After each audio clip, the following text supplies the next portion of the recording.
Okay, guys, so recently I put out a video. I believe it was called Fatphobia is Brain Rot. Really good video in my opinion. It's a topic that I'm surprisingly passionate about as a skinny dude, or for a skinny dude, I would say, because I really don't like fat phobia. Or at least fat phobia as I usually see it come to fruition online and how it tends to blow up in the form of viral content. You see, in my mind, well, I guess I'll fast forward or rewind a little bit. My hatred of fat phobia actually predates my becoming progressive and like getting more left-wing with time, and it also predates my chud era when I was reactionary before I became progressive and started doing lefty content. When I was in middle school, I had a best friend who was a bit overweight, and when we were on the bus one day, it was, you know, a bit nauseating. You know, it's the middle of the afternoon. It's a hot Florida, you know, day.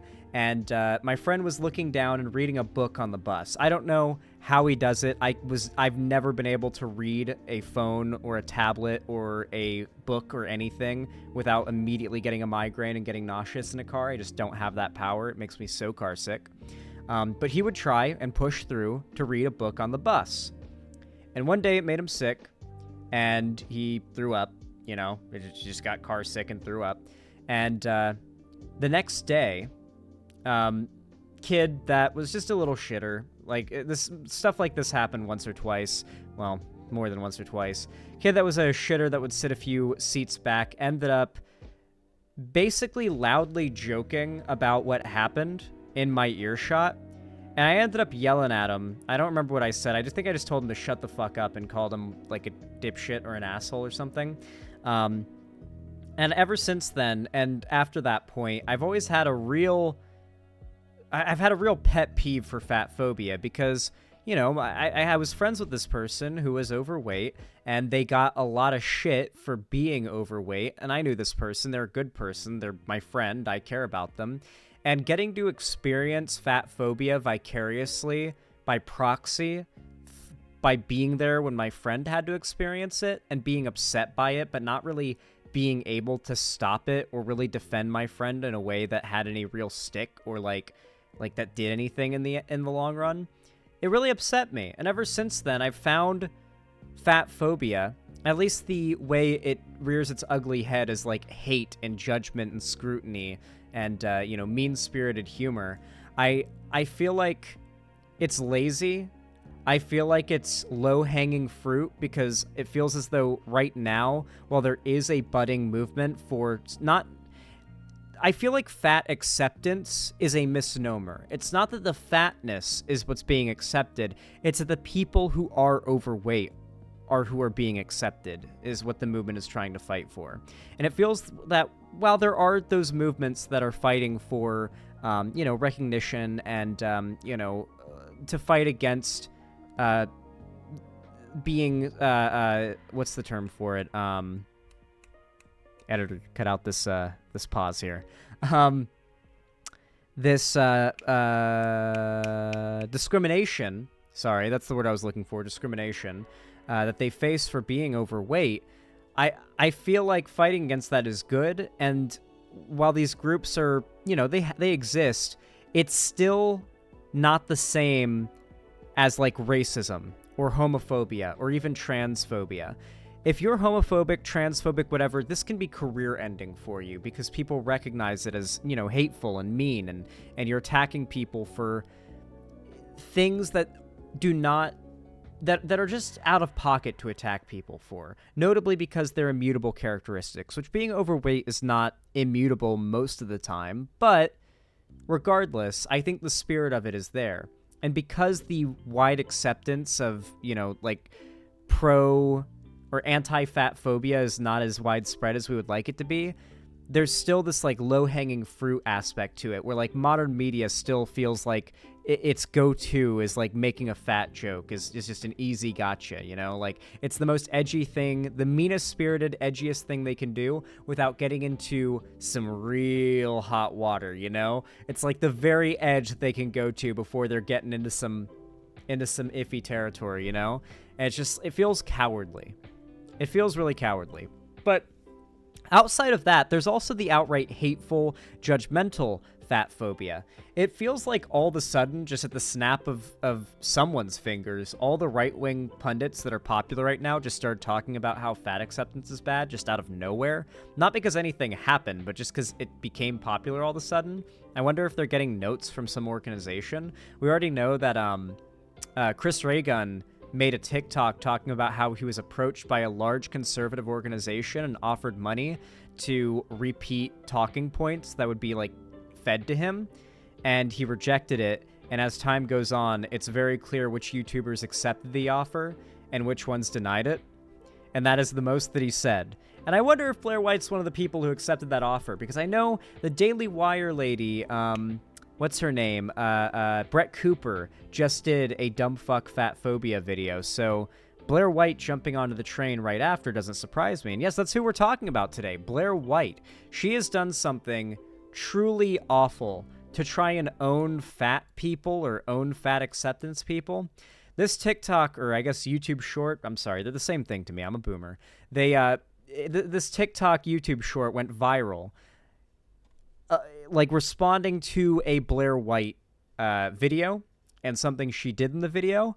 I feel it'd be better for you to see the short yourselves rather than I talk about it and reiterate it myself. So here's the YouTube short. Not the big Fruit Loop. He's dead. I'm going to try to get through this video without saying any bad words.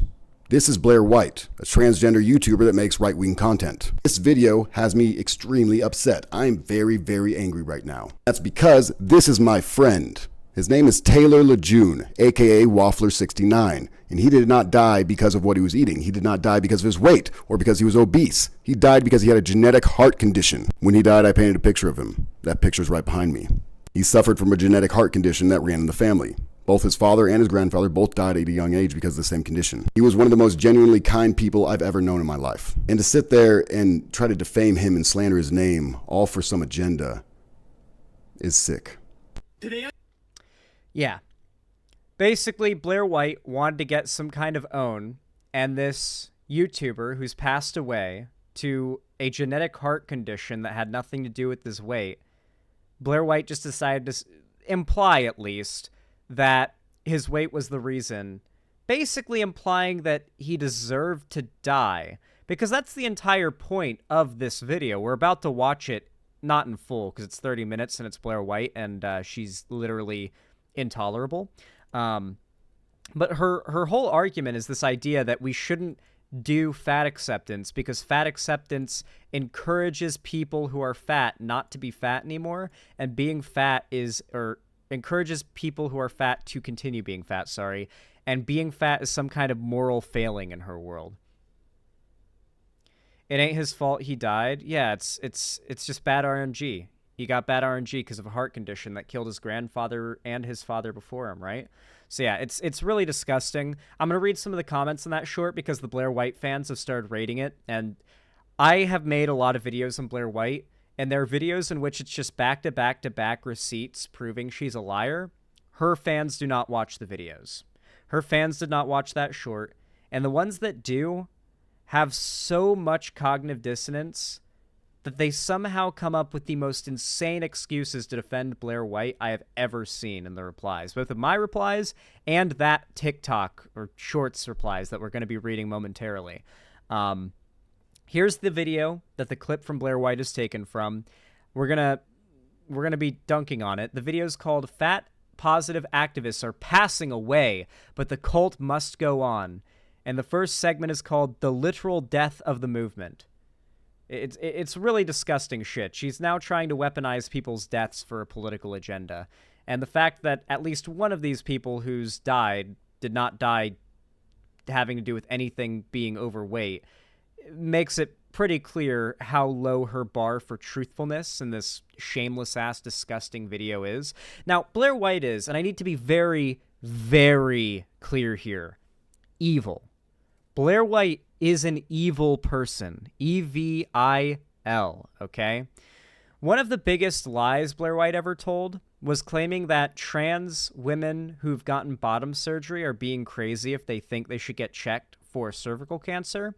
and she showed a page from the Canadian Cancer Society that seems to suggest that that seems to back up her point, seems to suggest it's ridiculous to think that would be the case. But she cut off the article that she was reading, that the Canadian Cancer Society page, at a really weird spot that was suspicious to me. So I decided to find the exact page live on stream. Sure enough, the exact point she cut it off at then proceeds to say, but as it turns out, if you have had bottom surgery, it is absolutely possible to get cervical cancer in the neocervix region, and getting regular pap smear or pap tests or whatever they're called, like cervical tests, like any cis woman would, is necessary. So she just lied. She deliberately cut a page to make it seem as though it's impossible for trans women to get cervical cancer if they've had bottom surgery, when she's got an audience of a lot of trans people, by the way. So she's spreading dangerous medical misinformation, because admitting that some things that trans women have to do are the same as things that cis women have to do doesn't look good for her transphobic agenda. It's really, she truly is evil, and it's not even the start. Like, she has spread so much misinformation about people and made crying apologies, taking it all back and promising to change, but then doing the exact same behavior again. It started with Riley J. Dennis, but the most recent was Janae Marie Kroc. She's also, like, she also edits beards onto trans women that she's covering. Like, if there's a trans woman she doesn't like, or a non-binary person she doesn't like, she'll put them in the thumbnail and Photoshop a beard on them in the thumbnail. She's done it to multiple trans women. Yeah, she truly is just an evil, awful bitch. Just because I'm fat, that doesn't invalidate the things that I say. She died. You ready to get supersized? She died too. Today I got the big Fruit Loop. He's dead. Join me on my Fat Positive radio show. Which didn't last long because she died. My hair is getting stuck on the Christmas tree. She's falling apart. Welcome back to my channel. There are a lot of lies that modern progressivism tells, right? And unfortunately, because a large chunk of the population is stuck on stupid, they do believe them, no matter how obviously deceptive and insane. Well, the idea behind the "this is healthy" thing, okay. One of the big issues that conservative pundits like this have, because they have to demonize fatness, is they're incapable of actually giving any true fitness advice. I highly recommend, even though most of these fitness channels do tend to be somewhat right-leaning, these are the same channels that actually go against the political side they tend to lean towards and debunk the kind of shit that Blair White says here, because they do care more about spreading fitness info than they do about, like, this whole political narrative thing. They make fitness videos, not grifting right-wing politics videos for culture war shit. A lot of fitness content creators talk about how healthy at any size is not a good mindset, right? For multiple reasons. For one, being overweight, while you can be physically healthy as far as, like, you don't have any, like, genetic diseases or anything going on, being physically overweight, and the more overweight you are, is an unhealthy thing. You are more unhealthy than if you were at a average BMI. However, there's not a lot of talk about how being underweight is unhealthy. You see a skinny person, even if they're, like, pretty overly skinny, and they don't get anywhere near as much shit as fat people. You guys have noticed that, right? Like, look at Asmongold. Or hell, even what's her name? What's her name? Eugenia Cooney. Thank you. Eugenia Cooney is like the one super skinny person I think any of us can think of who's gotten a lot of shit online for being, like, really skinny. But even then, she's got an established fan base of people who love her and, like, watch her content and support her. She is, like, as far as I know, doing pretty well and has been for over a decade online. She does not get anywhere near as much hate than the average fat person online does, despite it being very clear that she is not exactly in a healthy place. You could argue she's glorifying anorexia, right? She doesn't get as much hate because the fact is we don't see being underweight as much of a problem as being overweight, no matter how equally or in some cases more unhealthy being underweight can be. Because the fact is, most of this is not about how being fat is unhealthy. Do you guys really think the point Blair is trying to make when showing these clips Do you really think the point she's trying to make by showing these clips is that these people are unhealthy? Do you think that's the primary opinion her audience is supposed to glean from these clips she's playing? Or do you think there's maybe a more emotional response she's trying to evoke from her audience that showing people who are underweight just won't really evoke in the same way? It's disgust. I'm just going to outright say it. It's disgust. A lot of people, and I hate these people, and I know it well. There are a lot of people who just fucking despise fat people, particularly fat women. You can go and look at any podcast and hear some of the most vile things all said, all just because the person is fat. And it's very clear that there's a certain level of hatred for fat people that exists there, but it's not just that. It's clearly rooted in disgust. People like Blair White say that the reason they talk about this is because they're concerned about health. They're concerned about a health epidemic. Yet Blair White is the same type of person to get upset when a fitness company makes fitness clothes, like workout clothes for people who are overweight. She's the same type of person to get mad about that while claiming she cares about the health of these people. The fact is, she is trying to evoke a feeling of disgust in her audience, the same way she does with any trans person she covers by showing like videos of trans people that are like filmed with like shitty cameras on TikTok, just making a throwaway video talking about how they don't like her, trying to frame them in this way. It's like, look how less pretty than me all my haters are. Does that mean I'm right on everything? Like, look how crusty my haters are. It's like her go-to insult, right? She's just trying to evoke a feeling of disgust in her audience. And that's what I've noticed is the biggest through line in this fat-phobic content. We're not even going to watch the video, frankly, because fuck Blair White, fuck giving her any screen time. With every day that passes, I genuinely get to the point where I see fatphobia as not just cringe, not just brain dead or brain rot, but actually evil. Because it leads to stuff like this, where you've got some Disney villain-looking ass bitch celebrating the deaths of people because they were overweight and she can get some kind of political own. Absolutely disgusting. And if you want to hear the kind of shit that Blair White supporters believe, let's just read some of the comments. I'm going to scroll through until I find one of the ones that I saw before whenever I first saw this. Even if his death was the heart condition, his weight and lifestyle definitely was not doing him any favors, which is what everyone needs to understand. Yeah, it's what everyone needs to understand, is that his weight wasn't doing him any favors. Everyone needs to understand that this dead man's weight wasn't doing him any favors. Everyone needs to understand that, sure. Basically, a bunch of people trying to argue that his heart condition must have been made worse by him being overweight, which is certainly plausible, but there's no medical evidence for that. Like, these are just people speculating. It seems like a lot of the comments are more positive now.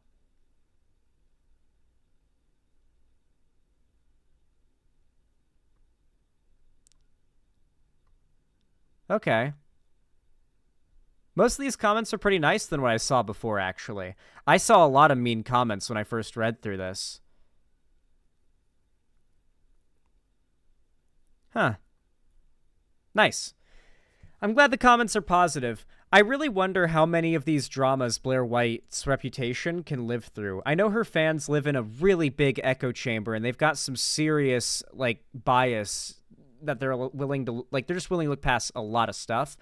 But she's lost big waves of subscribers before. A lot of young trans people go to YouTube. They're looking for established, successful trans content creators that are entertaining to look up to, that upload relatively high-quality content that's regularly uploaded, because you need to upload a lot in order to keep up on YouTube. And Blair White fits that niche for a lot of young trans people that don't even know any better, because she's the first and only person they've found. Hell, who remembers, like, back in, 2020, when it was, like, a big trend of, like, trans people online going from, like, realizing, wait, Blair White sucks and ContraPoints is the person who we should be watching instead for high production value content from a trans creator worth looking up to as a young trans person. Oh, wow. And so there's this like big trend of like young trans people falling out of like the true scum trans content and getting into the more progressive stuff from like, you know, BreadTube. Particularly Contra really blew up at that time, I remember. But yeah, I mean, this is just demonic, and just another perfect example of how Blair White is a truly evil person. I will stand by that statement until the end of time, frankly. I've never been more confident that somebody has completely sold their soul for money. Besides, maybe Candace Owens. Maybe Candace Owens beats her. But Candace Owens hasn't spread much dangerous medical misinfo outside of COVID stuff for the sake, like, specifically knowing that she's lying. Like with evidence to the point, like not to the same level as Blair White, at least, who like had to edit that one screenshot in such a shameless way to try and make that point. I don't know. I'd say it's a pretty big tie between Blair White and Candace Owens. You know, tell me in the comments who you think is the most soulless grifter.